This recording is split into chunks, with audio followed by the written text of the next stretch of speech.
I think there needs to be more conversation about just survivors of and overcomers of, and the ability to bring that as a strength of resilience that other people who aren't maybe able to go there don't have. I think it's a Mhm. superpower in a lot of ways.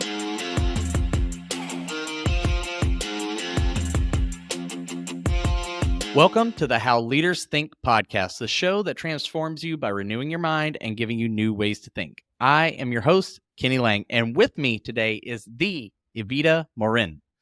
She is the CEO of Rise Recovery, which is an awesome place, although I may be biased. And her civic and nonprofit career spans the front lines of civil service, housing, education, reentry, and substance use recovery. So she knows what she's talking about. She is a San Antonio native. She grew up throughout urban and rural Texas before attending undergraduate schools at Columbia in New York. And then she is very passionate about her community, and I can attest to that. She also proudly serves as a board member of the Master's Leadership Program of Greater San Antonio, the Blood and Tissue Foundation, and she is the recipient of recognition by San Antonio Woman Magazine as San Antonio's role model. Wow. So everybody just look up to her and your life will be better. And she was also listed on San Antonio Business Journal's 40 Under 40 and NASW's Alamo Region Social Worker of the Year. She has 2 kiddos and she loves camping with her family across Texas. Welcome to the show, Evita. Thank you. So glad to be here. Thanks for having me today. I am excited that you're here. Full disclosure, Evita is a client, but she, as you just, everybody just heard, like your resume is phenomenal. Like you're making a difference left and right, and people are acknowledging that. And I know you're not in it for the accolades. But I think you have a lot to teach us. And so as we start every episode, what is on your mind? Gosh, what is on my mind? These days, having a compass and being vulnerable are on my mind. Interesting. I feel vulnerable in the woods mostly because I can get turned around. I don't know where I am. Wonderful. I'm in East Texas. There's a lot of woods around You're here. right. You're right. You're in a woodsy But area. Too much San Antonio. so expound on that. What are you seeing in the linkage between having a compass and being vulnerable? I think those are just big energies for me as we close the end of the year. One is for the compass. And we could talk a little bit about this later, but I guide myself through a weekly sort of a ritual of some introspection, some questions that I ask myself that set my week. That I'm a spiritual person, and so it is my spiritual time at the beginning of every week that helps guide the work that I do and the service that I give to community. And then vulnerability, I work in recovery, and I've been working in this field for 8 years, almost 9 now. It's so scary. And so it was only in the last couple weeks that I was really able to share my own recovery story to a room full of about 100 people in treatment. And I can't tell you, for someone who for the last 2 decades has been sort of on the forefront, and I was an acting major for a part of my college career. I'm on TV a lot. I present a lot. Nothing was more terrifying to me than presenting my life story and my recovery story to those participants in treatment. And I almost couldn't do it. And I haven't experienced that in a long time. So it was amazing. Very humbling experience. Yeah. Well, I obviously, when you talk about going through a journey, which I know is a commonly used word, you and your team use it quite a bit when you're talking about what the kids that you're serving are going through. Like it's part of their journey and part of their story. How did you come to find a compass that could guide you through that? Right, because we all have chaotic lives at times. Sometimes it's more than others. Certainly being a leader does not come without a certain measure of chaos, and you can feel kind of tossed by the wind. And not everybody really finds a way to have that compass to help them navigate through it. What led you to develop that, or how did you come across the tools you needed to make your compass? Well, I think a lot of us start with the tools that are already readily available to us. People journal, they use planners, they use their calendar, and those are all very reactive, I found. And then I joined a group for a while, executive coaching group called C12, which you may be familiar with. Yeah. And so there's a period of time that I was there, and that's when they introduced me to this sort of wheel concept where you sort of in a month or so evaluate how your life has been, in your health, financially, with your family, things like that. And it really kind of blew my mind as a perspective or a way of thinking about how things have been in preparation for how you want them to be. And I hadn't really thought that way. And so that's how it started. It has evolved every year. I identify just a little bit more refinement to the questions I ask. And instead of using pre-existing stuff, I actually now create my own. And it's not a planner. It's not a journal. It's kind of something in between. And I call it a compass because it does help set my week. And so there are a series of questions. And it's not a lot. It doesn't take me more than maybe 10 or 15 minutes to get through it. But then it just kind of sets my day and then the days following until I get to the weekend. And it influences the decisions that I make. And so I find that very, very helpful in just trying to solve the problems that are in front of us without the answers are there a lot of times in our psyche and in our relationships, and we're just not thinking in that way. So, yeah, That's great. I love the, having some questions that you can answer. Sometimes reading them on a page almost feels like somebody else asking you the question. I tell people yeah, it's like I don't like the fact that I can't like answer my own questions. So if you were to ask me a question, I would give you a better answer than I would give myself if I asked it. And sometimes having that written down, I have it somewhere. It's on my desk. But the Clarity Field Guide and the what you said reminded me of the subtitle to it, which is it's the answers no one else can give you. And it's that same thing of like you have the answers within, but sometimes it takes that intentional pausing and answering some questions and digging and sort of interrogating your own reality, right? yeah, So yeah. within that, what I hear you say is it sounds like some of those questions have led you into vulnerable moments, or how are you Oh, seeing the yeah, connection absolutely. between like I've got this compass, I'm answering these questions, I'm going in this direction. How does vulnerability play its part in that for you on a regular basis? Yeah, I think your compass. When I think of the word compass, because that's really what it boils down to for me. It's in that's that sort of does your inner align with your outer, and Hmm. that alignment is not. I mean, for a lot of people, who they are at the workplace is very different than who they are in their personal lives, Mm-hmm. and what they present is different than what they present in their personal professional. And I got to, as a social worker, I got to experience that, and I got to experience it personally, and I got to observe it around me where I may want the very best for someone in front of me, but am I taking care of myself? Or I Hmm. want this person to be free from family violence and abuse, but then I come home to a violent and abusive home. And those are the things that were, and this is 20 years of profession going through these kinds of questions. And I started to see more than ever that alignment needing to happen when I got into the work of recovery. And so what's so different about that is that as a social worker, a provider of helping services, um, I use my degree, I use my license, Mm-hmm. my pretty pieces of paper, and my expertise. And then when I would come home, I wasn't well. I wasn't taking care of myself the way that I Hmm. could be. But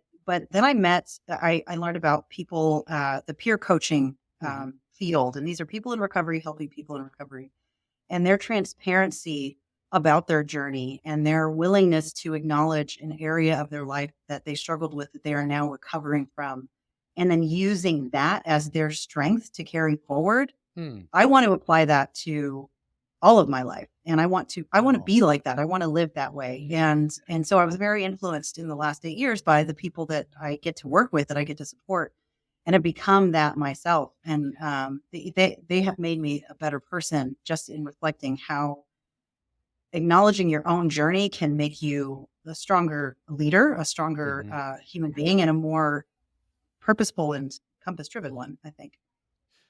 That's fantastic. There's, obviously I'm learning some things about you during our conversation that I didn't know, which are great. Just some more of the backstory. Yeah. But that is a distinction. About Rise Recovery is providing service. The people providing services are in recovery themselves, right? Like they've walked Mhm. through the journey. They're several steps ahead of the kids and the people that they work with. Um, what aside from recovery from addictive Yeah. substances, where else are you seeing that sort of model of recovery applying to help you grow? Because obviously Absolutely. you mentioned like C12, there's Vistage, there's some other peer groups, but Yeah. where else are you finding value in that? Because we talk a lot in the system and soul community about you need a coach, a peer group, and a framework, and that's what most successful leaders have, a combination of those. And it sounds like the peer group side of things has really been something that you've discovered as an immense strength, which, truth be told, I don't hear from a lot of people. Yeah. Yeah. That's part of why vulnerability is such a sort of a hot topic for me right now, because I am used to being the kind of leader that knows how to, or has been trained and learned how to present well and how to look good on paper and achieve the things and have the Right. degrees. And I am just now learning at 40 how to also be a vulnerable leader and how to also own my own journey, not just Hmm. the highlights, but the lowlights that made some of those highlights possible, and to give Yeah. them credit where it's due. And I think I mean, at the end of the day, I am not so different than not. I mean, being a person in recovery just means that you're open about your recovery. That doesn't make you different than any other human who is Right. also recovering from so many things in life. And so we're all overcoming something. We're all challenging or trying to get through something. That's just part of life. And so I want to be much more transparent about that, and in a thoughtful way, and in a way that helps me grow. And so that was, that this was a huge challenge for me. And I had no idea what a challenge it would have been until I walked across, until that at that podium, and I walked right back out because I just couldn't do it. It blew my mind how hard it was.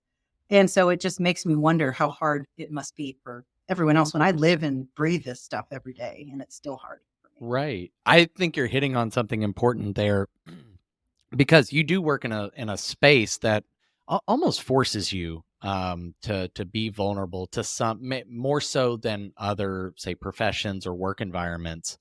Right. And in your career, as you've come across other leaders, some in a lot of them in probably nonprofit space, but others in the for-profit space, what's the thinking around vulnerability from most leaders you're coming across? I mean, you yourself, I mean, I have a laundry list here of all the awards, and like you said, present well, achieve, make those things happen. Mhm. And it takes nothing away from those, but you're really citing this as a transformative part of your leadership, and you did all those things, maybe even prior or leading up to this discovery.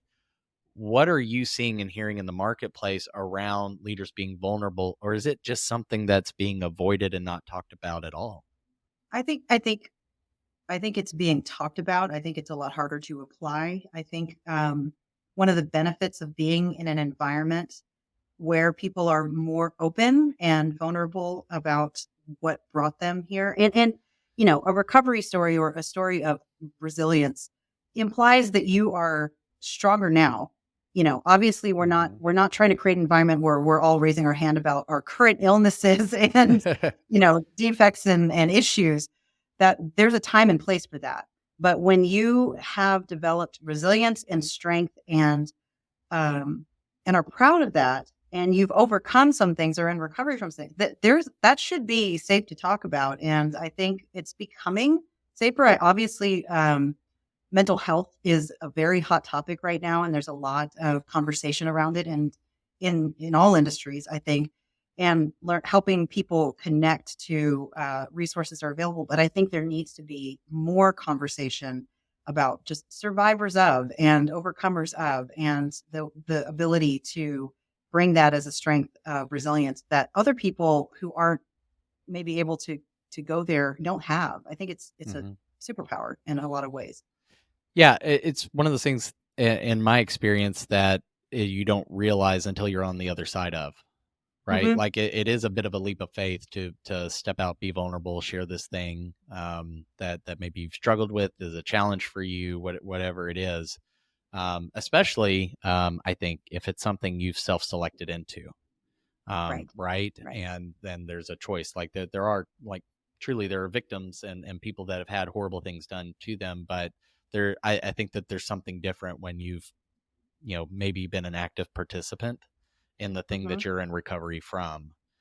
And I wonder if in linking your comments about vulnerability, but also being taught as a leader at a really prestigious school and you're part of different programs, the how do we present well, how do we look good, how do we present in a way that gives confidence to people in us and our cause and our mission or our abilities. um what what form of thinking or pattern of thinking, in your opinion, keeps people from talking about those areas of whether it's recovery or struggle or weakness, just keeps them from being truly vulnerable? Because I do think some people give lip service to it, and maybe that's just me Sure. being cynical. No, Um, that's absolutely true. but what pattern of thinking is keeping people from doing that? Given that you're being open about it, like you said, there are some people who are raising this quite loudly. I mean, Brene Brown's the loudest voice in Sure. vulnerability, but she's for all of the influence she has, she's just one voice, and some people can say, "Well, that's nice for her." Hmm. Hmm. So, what's Yeah, keeping people from stepping up to their version of the podium? I think it's that. I think a lot of it is that self reflection and that willingness to question whether you're the same person inside and outside of your work life. I Hmm. think those are to me, two big areas that if if I am working on becoming the best version of myself that I can be, then that makes me a better employee. That makes me a better leader. It doesn't just make me a better person at home. It doesn't just make me a better person in my personal life. And so that willingness to challenge and to reflect on where we are, I think helps us gain that courage to start having that. And you need to have that conversation with yourself first before you can have it with anybody else. Yeah. And we're not asking for people to share their sob stories. This is about sharing your resilience story. And so you Mhm. need to be in a place of actual health and stability to be able to do that. And I think we're in a world where people are still very much in the middle of that struggle. Yeah. And there's a time and place for that. And I don't know that that's, at the helm or at the podium with your staff, but I do think that when you do gain some control and some tools and Mhm. some introspection and some recovery, that it is very beneficial to share with your team and to share in appropriate space that level of vulnerability. But you have to be ready for that, and I think a lot of people are still working. I, right. We're all works in progress, or as a favorite pastor of mine says, like I'm not dead, God's not done.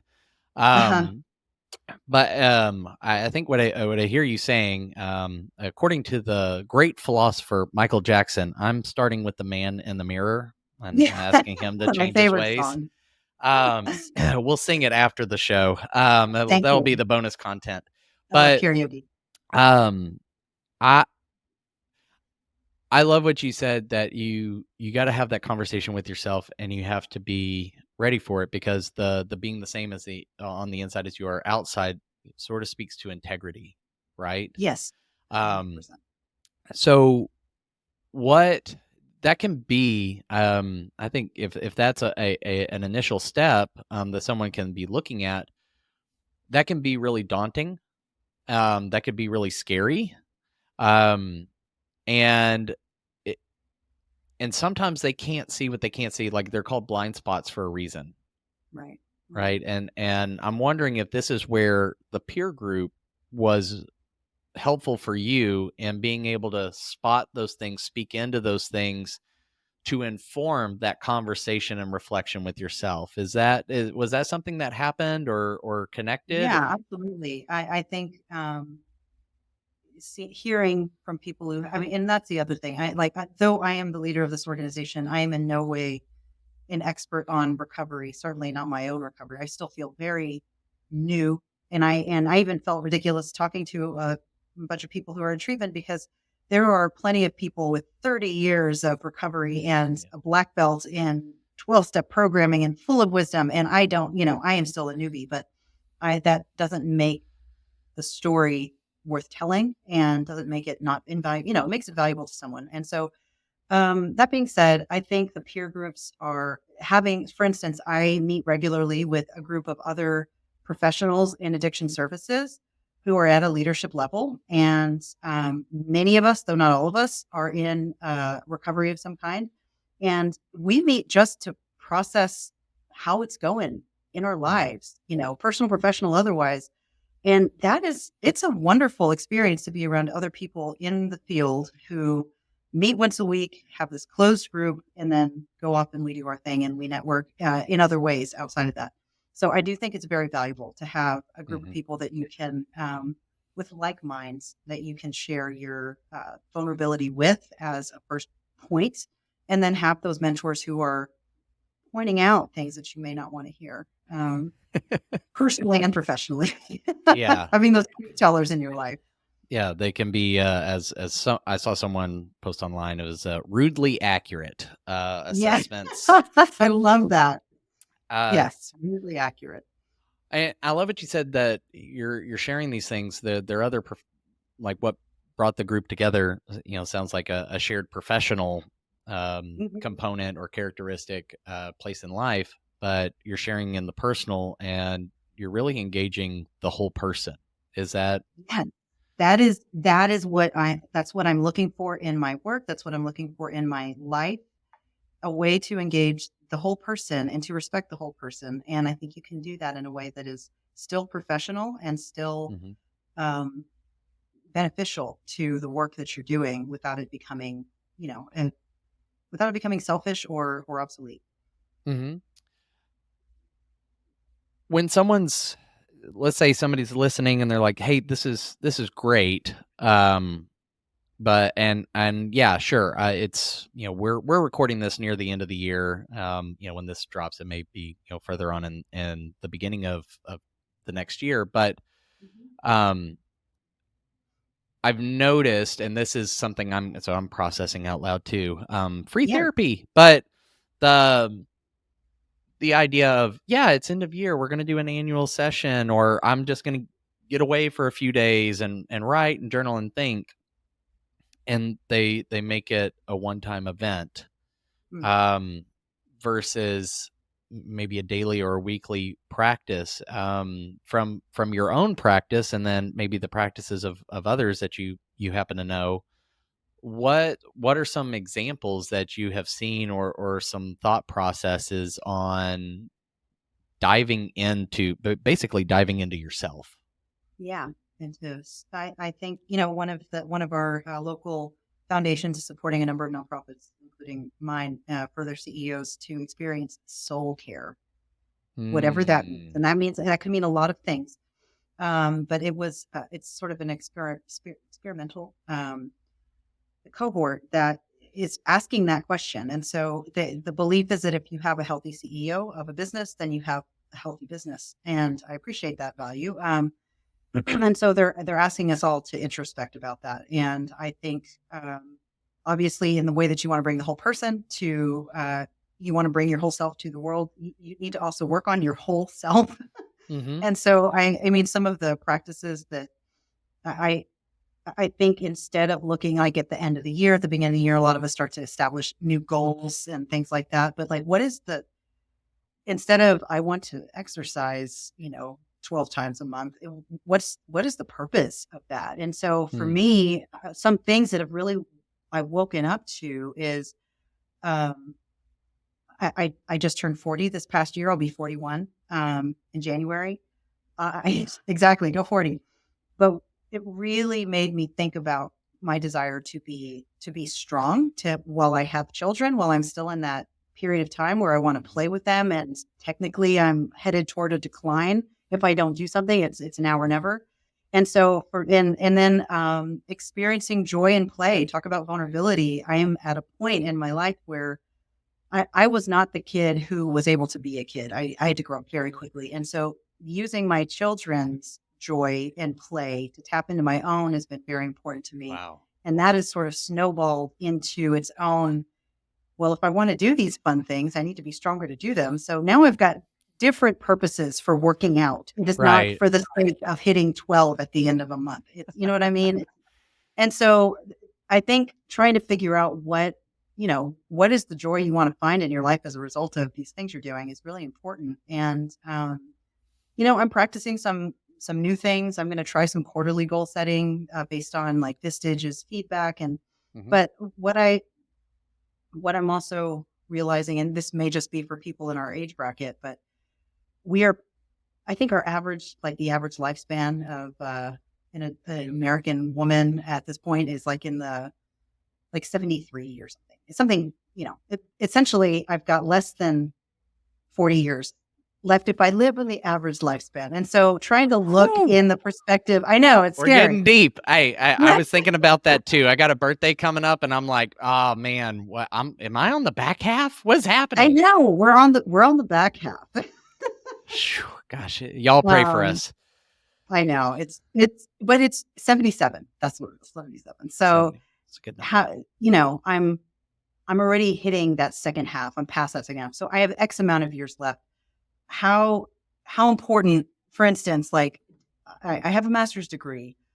Should I, shouldn't I with the PhD? And so I think Mhm. about, well, if I only have, 30 something years left, what is that really going to do for me at this point in my life? And so it's helping me filter decisions differently and make where I invest my time, especially large chunks of my time, much more clear because our time is finite on this earth. And Yeah. I was just reading a book on meditation, and one of the chapters was, we're all going to die and other happy thoughts. And so this gives you some introspection. We're all gonna die. The that's the big takeaway. I think that's probably gonna be on the title of the I podcast know. episode. Um, It apparently makes you and happy with and we'll meditation. make a T-shirt about it. No, that I love it. it's interesting because you've said several things that come back to the notion of reverse engineering, right? Yeah. Like sort of, Mhm. or if you're a Stephen Covey fan, begin with the end in mind.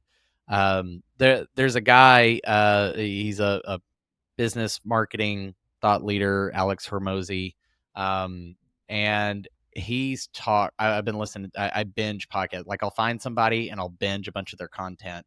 But one thing he said in a few interviews is he thinks about like his 82-year-old self and what I love that. what would need to be true now for him to be that version, or would his 82-year-old self be proud of what he did? And so it's Cool. almost like, Show and them. again, it's a reflective thing. He goes, I will literally have conversations, and he showed it's in like a Google Doc of chatting back and forth, and he'll kind of like he'll say his thing, and then he'll think, what would 82-year-old me reply to this inquiry or this thought, and write it out back and forth as a way to process to say, okay, I'm reverse engineering into that life because Mhm. that's where I want to end up. Um, I do I think so love many it. people, especially when it moves, life does come at you quickly, especially your birthdays.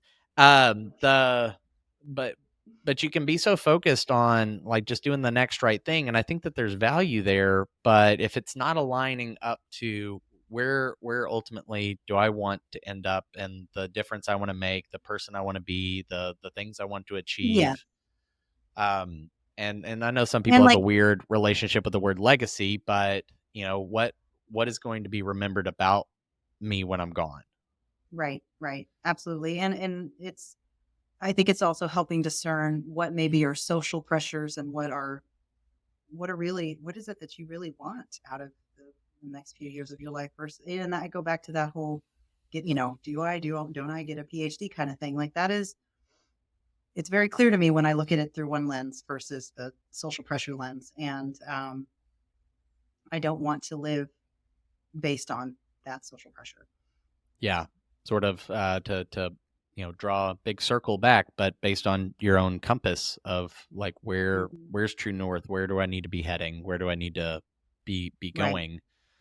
And would you say that ignoring social pressures, because Lord knows, like when you're trying to climb the ladder, you're a middle manager, there's a lot of pressures, right? From above and below. Like when you're a CEO, like obviously you have a board that you're accountable to and you have your team, but you still get to you get the benefits but and the responsibilities of being CEO. But if you were talking to somebody who's on their way up, Mhm. those pressures sometime, especially early on in your leadership career, can feel immense. Like you almost don't have a choice. Now I can go off on a soapbox tangent about that, but not having a choice. I'm But so what would you curious. say to Yeah. them in terms of they're trying to follow their compass, but that compass is being squeezed by the corporation, the organization around them, maybe family pressures, things like that. Mhm. Gosh, that's a hard one. I think I have I can say that I have always I had to decide what I always wanted, yeah, what my threads were, and so Um, for instance, I want to be in service. I want to be in a position of service, and so that is going to be a lens that helps me make a decision. I remember when I had a circumstance when I was in that middle, early career situation where I had an opportunity to work at a place that had a full time gig and better pay, but that was not where I was feeling called, and versus a part-time gig at a much lower pay at a much lower position that I wanted to be a part of. And Hmm. I took that part-time position in the place I wanted to be a part of. And I very quickly advanced throughout that organization to where I wanted to be because that's where my energy was going. And Yeah. that's where I was going to be the best employee. And it showed. And I do Mm. think that there are those hard calls and they are risky, but I mean, let's go. I hate to be cliche, but you do only live once. So you've Right? got to make those calls. YOLO. I mean, I think the benefit also of being early in that career is hopefully you might potentially be early in family building and things like that. Take those risks while you're young. Take them all while you're young because you won't have forget about social pressure. You've got, mouths to feed, and that's a whole other kind of pressure that you have to take. And at this Amen. point, I'll flip burgers if I need to, but um, that's a different kind of pressure. Right. Now, I love that. So, I mean, there is an element of risk to take. Our language might be placing bets, right? Yeah. And this is one reason. And I've never steered the show towards being just an advertisement for my practice or system and soul, but it is one thing about having that personal roadmap Yeah. that I've really loved is getting some clarity around like my superpower and where do I want to be and am I keeping track of the right things and going in that direction. And I think that could maybe be a good practice or a help to I somebody. agree. But um, at I love the idea of reverse engineering the resilience, compass, vulnerability. Everyone's gonna die. Um, that And other happy thoughts, don't forget. and other happy thoughts. That's the new book coming from Yeah. Evita. Just keep your eyes out. Everybody is gonna die, and other happy thoughts. So it's not really. Don't go search on Amazon and write me an Mhm. email. Now I've got to write a book, thank you.